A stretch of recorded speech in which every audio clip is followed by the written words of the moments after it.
YouTube channel के Sunday classes में मैं मुकेश सर आज उपस्थित हूँ व्यक्तिगत सीरीज का एक टॉपिक सरदार वल्लभ भाई पटेल लेकर के।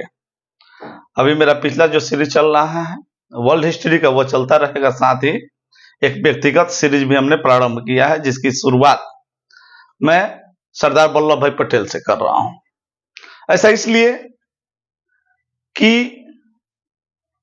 सरदार पटेल जो भारत के एकीकरण के लिए जाने जाते हैं, साथ ही बहुत ही कर्मठ, एक निपुण राजनेता, वरिष्ठ अधिवक्ता के साथ साथ एक बड़े राजनेता भी रहे। हम उनके संपूर्ण जीवनी और उनके वैसे कार्यों को देखेंगे जिसने एक मिसाल कायम किया। तो सबसे पहले हम इनका व्यक्तिगत परिचय देखेंगे। इनका जो पूरा नाम था वल्लभ भाई झावेर भाई पटेल। झावेर भाई इनके पिताजी का नाम था, वही से एडॉप्टेड नेम है इनका।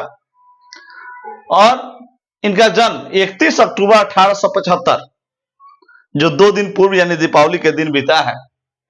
कुछ तकनीकी कारणों से मैं उस समय वीडियो नहीं बना पाया, नहीं तो मेरा उद्देश्य था कि उस एकता दिवस के अवसर पर ही ये वीडियो बनाता। खैर देर ही सही। तो 31 अक्टूबर 1875 को इनका जन्म नडियाड में हुआ था और ये पाटीदार जाति के थे। गुजरात में पाटीदार जाति के लोग होते हैं, यानी गुजरात में पाटीदार जाति के ये थे। और इनकी मृत्यु 15 दिसंबर 1950 को यानी 75 वर्ष की उम्र में हुई। ये भारत के प्रथम उप प्रधानमंत्री और 1947 जिस समय देश आजाद हुआ उसके पूर्व ज्ञात होगा कि आंतरिक सरकार का गठन हो चुका था और अंतरिम सरकार में इन्हें गृह मंत्रालय दिया गया था। इनके भाई ये भी राजनेता रहे हैं, विठल भाई पटेल स्वतंत्रता सेनानी रहे हैं। और इनकी प्रसिद्धि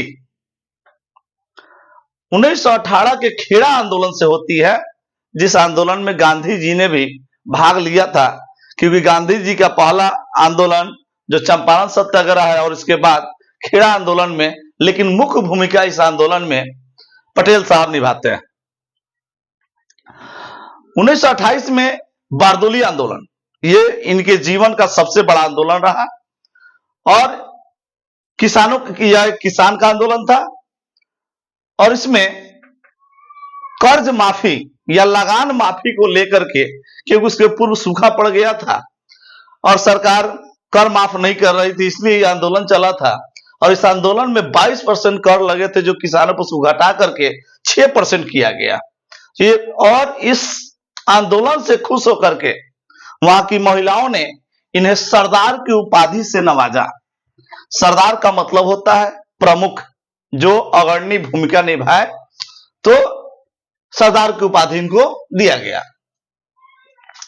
और देश जब आजाद हो गया तो आजादी में 5 जुलाई 1947 से ही, यानी देश 15 अगस्त 1947 को आजाद हुआ, लेकिन 5 जुलाई 1947 से ही वीपी मेनन के साथ मिलकर के, जो लॉर्ड माउंटबेटन या अंग्रेजी सरकार में यानी ब्रिटिश इंडिया में ये सचिव का काम करते थे, और देश जब आजाद हुआ तो इनकी आवश्यकता सरदार वल्लभ भाई पटेल को पड़ी और इनके सहयोग से इन्होंने 5 जुलाई 1947 से विलय प्रारंभ कर दिया और जम्मू कश्मीर, जूनागढ़ और हैदराबाद 3 को छोड़ करके बाकी सारे जितने रियासत थे, यानी उस समय लगभग 562 रियासत थे, सभी रियासतों में 3 को छोड़ करके इन्होंने मिला लिया और बिना किसी खून खराबा के।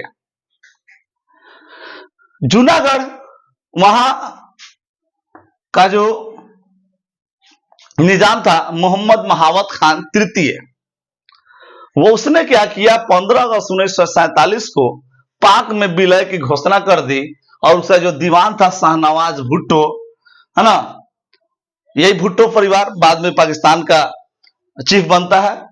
तो 15 अगस्त 1947 को ही वह घोषणा कर देता है पाक में विलय और यहां से भाग जाता है।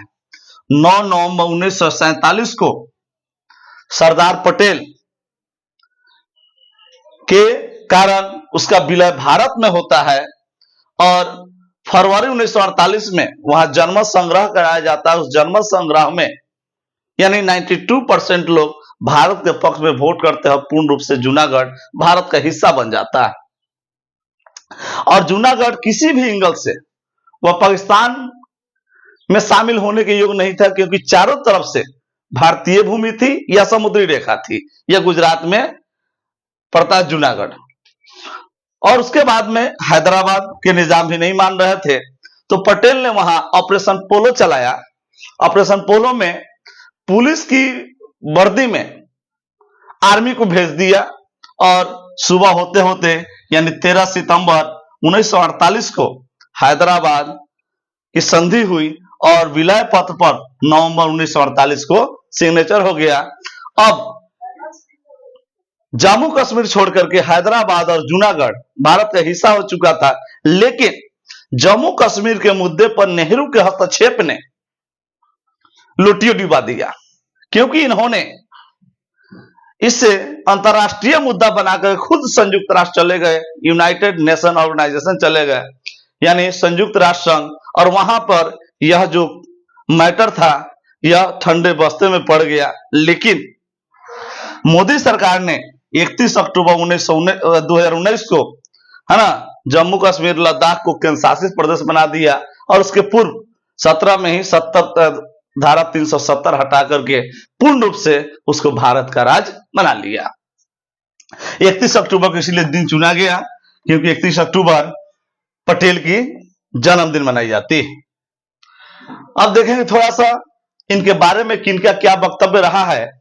तो बारदोली आंदोलन के बाद में महात्मा गांधी ने कहा था कि इस तरह का संघर्ष, हर कोशिश हमें स्वराज के करीब पहुंचा रही है। गांधी ने पटेल के बारे में कहा था और गांधी जी की इच्छा का आदर करते हुए ही सरदार पटेल ने प्रधानमंत्री के दौर से अपने आप को बाहर कर लिया और नेहरू का समर्थन किया और पटेल गृह मंत्री बने, उप प्रधानमंत्री बने। लेकिन वैचारिक मतभेद हमेशा नेहरू और पटेल के बने रहे, क्योंकि दोनों के सोच और भारत के प्रति जो सोचने का तरीका था वह दोनों का अलग अलग था। यही कारण है कि बार बार दोनों एक दूसरे को अपने पद से रिजाइन देने की या पद त्याग की धमकी दिया करते थे। अब देखते हैं गांधी जी ने इसी 1947-48 के 562 रियासत में से 561 को मिला लिया और इसमें किसी तरह का खून खराबा नहीं हुआ। यह देख करके गांधी ने इन्हें लौह पुरुष यानी आयरन मैन की उपाधि दी और इन्होंने स्वतंत्रता बाद आईसीएस यानी इंडियन सिविल सर्विसेज का नाम बदल करके आईएएस किया, इंडियन एडमिनिस्ट्रेशन सर्विस। इसके अलावा इनको कौटिल्य कहा जाता है यानी चाणक्य कहा जाता है, क्योंकि यह कूटनीतिज्ञ थे, कूटनीति जानते थे, यानी चाणक्य की तरह कूटनीति और शिवाजी की तरह दूरदर्शी सोच रखते थे। और ऐसा दोनों गुण किसी व्यक्ति में पाया जाना दुर्लभ। और 31 अक्टूबर को ही इनके सम्मान में गुजरात में केवड़िया में एक स्टैच्यू ऑफ यूनिटी का निर्माण प्रारंभ हुआ, यानी उसका शिलान्यास हुआ 31 अक्टूबर 2013 को तत्कालीन गुजरात के मुख्यमंत्री नरेंद्र मोदी के द्वारा।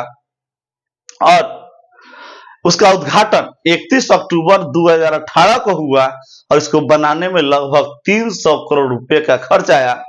और यहां तक कि यह विश्व का सबसे ऊंचा स्टैच्यू है, यह 240 मीटर ऊंचा है।